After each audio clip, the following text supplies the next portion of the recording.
If you needed heart surgery, you'd probably want to know something about the surgeon's training, experience, and qualifications before getting on the operating table. Financial decisions may not be life or death, but they can affect your family, your retirement, and your future for decades. So when someone is giving you advice about your money, it's reasonable to ask, what qualifies this person to help me? Hi, I'm Mark Robertson, a certified financial planner. For more than 25 years, I've helped individuals and families make important financial decisions. And one thing I've learned is that many people assume all financial advisors have similar training. That's simply not the case. In this video, I'm going to help you understand which credentials matter, what a fiduciary really is, and the questions every consumer should ask before hiring a financial professional. The CFP Certified Financial Planner is widely considered the gold standard for personal financial planning. To earn it, you need a bachelor's degree, thousands of hours of professional experience, coursework across 6 major planning areas, and you must pass a comprehensive exam that many people fail on their first try. Plus, there's ongoing continuing education and a strict code of ethics. What I personally appreciate about the CFP certification is that it focuses on helping people make decisions across all areas of their financial lives.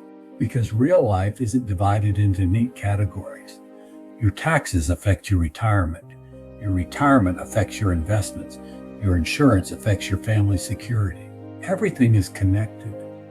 The CFP curriculum is designed to help professionals understand those connections. The CFA, Chartered Financial Analyst, is the highest standard for investment analysis and portfolio management. It requires 3 grueling exams over at least 2 years, plus many hours of relevant work experience. Most CFA charter holders work in institutional investing rather than personal financial planning, but it's an incredibly rigorous credential. The CPA/PFS, that's a certified public accountant with a personal financial specialist designation. These professionals bring deep tax expertise to financial planning. The GFC Chartered Financial Consultant requires coursework similar to the CFP, and it's a solid credential. It's often held by insurance-focused professionals. One difference, it doesn't carry the same fiduciary requirement as the CFP. A word of caution, some credentials out there are more about marketing than education. The Financial Regulatory Authority maintains a list of professional designations.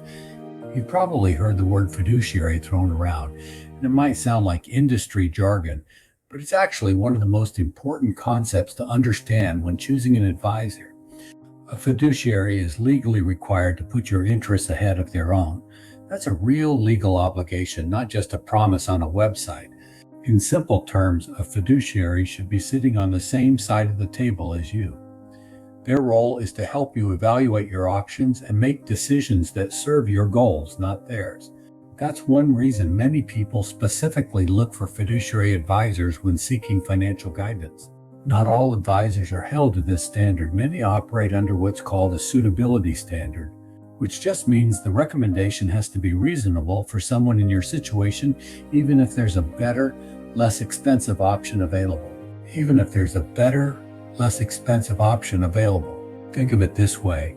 If you asked a friend to recommend a restaurant, you'd want them to suggest the place they think you'd enjoy most, not the one that's paying them a referral fee.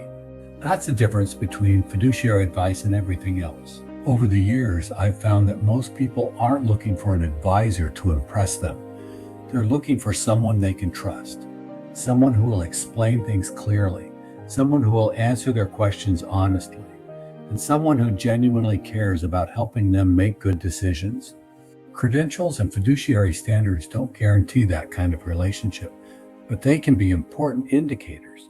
If you only remember one thing from this video, remember these 5 questions. 1. Are you legally required to act as a fiduciary in all your interactions with me? 2. Are you fee-only, fee-based, commission-based, or a hybrid? 3. What professional credentials do you hold, and what did they require? 4. Do you or your firm receive any compensation from third parties for recommending specific products? And 5. Will you put the answers to these questions in writing? If someone hesitates on any of these, especially that last one, that tells you a lot. At the end of the day, credentials matter. Fiduciary standards matter. How advisors are compensated matters. But none of those things are the ultimate goal.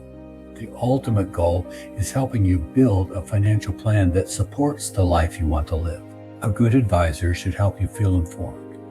They should help you feel confident. And they should help you move from uncertainty to clarity. That's what financial planning should do.